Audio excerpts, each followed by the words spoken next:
તરફ આ બજેટને ગુજરાતના પૂર્વ નાણાપ્રધાન નીતિન પટેલ દ્વારા પણ આવકારવામાં આવ્યું। તેમણે ખાસ કહ્યું કે ઇન્કમ ટેક્સમાં રાહત, એ સિવાય સસ્તી દવા, મેડિકલ ક્ષેત્રના જે નિર્ણયો છે તે ખરેખર પ્રજા માટે ઉપયોગી છે અને વાતને સહર્ષ રીતે તેઓ વધાવી રહ્યા છે। કેન્દ્ર સરકારનું બજેટ આવ્યું છે, આપણી સાથે તે જ વિષય પર ચર્ચા કરવા માટે નીતિન પટેલ છે, તેમની સાથે વાત કરીશું। નીતિનભાઈ, સૌપ્રથમ તો સમગ્ર બજેટ આપના મતે કેવું લાગ્યું? મધ્યમ વર્ગ માટે કેટલું ઉપયોગી?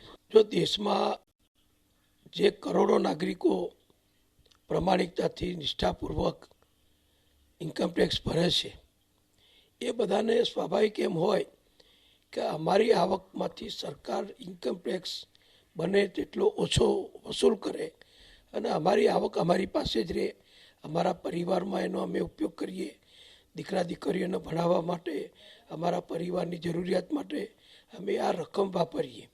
એટલે બધાની લાગણી હોય છે કે ઇન્કમ ટેક્સ બને એટલો ઓછો થાય।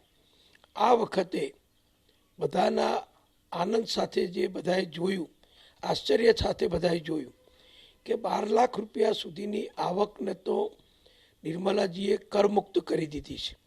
એટલે 12 લાખ સુધીની જે આવક જે પરિવાર હોય, અને આ પરિવાર લગભગ નોકરિયાત વર્ગ, સરકારી નોકરિયાત વર્ગ, ખાનગી ઉદ્યોગ ગૃહોમાં નોકરી કરતા હોય એવા વ્યક્તિઓ અને નાના ઉદ્યોગકારો અને નાના વેપારીઓ, એવો જે આપણે મધ્યમ વર્ગ કહીએ છીએ, એ મધ્યમ વર્ગ આમાં આવી જતો હોય છે। આ મધ્યમ વર્ગને 12 લાખ સુધીની આવક ઉપર કોઈ પણ જાતનો ટેક્સ હવે ઇન્કમ ટેક્સના સ્વરૂપમાં નહીં ભરવો પડે, એ દેશમાં ખૂબ મોટી જાહેરાત છે।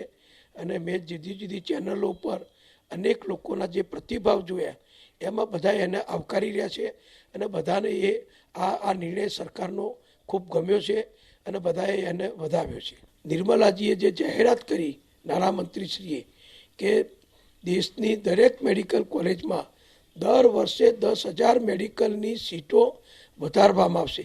આ સીટો એમને એમ નથી વધતી, એના માટે ઇન્ફ્રાસ્ટ્રક્ચર ઊભું કરવું પડે, એના માટે પ્રોફેસર અને ટીચિંગ સ્ટાફ ઊભો કરવો પડે, બિલ્ડિંગ વગેરે ઊભું કરવું પડે, તો એ બધો ખર્ચ મોટો આવતો હોય છે। એટલે ભારત સરકારે દર વર્ષે 10,000 મેડિકલ સીટો વધારવાની અને 5 વર્ષમાં 50,000 મેડિકલ સીટો વધારીને 50,000 ડૉક્ટરોને ભણવા માટેની વિદ્યાર્થીઓને વધુ તક મળે, એવો જે મહત્વનો નિર્ણય કર્યો છે, એને હું પૂર્વ આરોગ્ય મંત્રી તરીકે આવકારું છું। પાછલા બજેટની કમ્પેરિઝનમાં જોઈએ તો સૌથી સારું બજેટ ગણી શકાય? જો દરેક બજેટમાં સરકાર કોઈને કોઈ બાબત ઉપર ફોકસ કરતી હોય છે। આ બજેટમાં આજે આ નવું આવ્યું એ આપણે ચર્ચા કરીએ છીએ, પણ હું આપને અને ચેનલના મારફતથી સર્વ દર્શકોને કહેવા માગું છું કે અગાઉની માનનીય વડાપ્રધાન નરેન્દ્રભાઈ 2014થી વડાપ્રધાન બન્યા ત્યારની સરકારોની બધી જ યોજનાઓ એ યથાવત ચાલુ છે।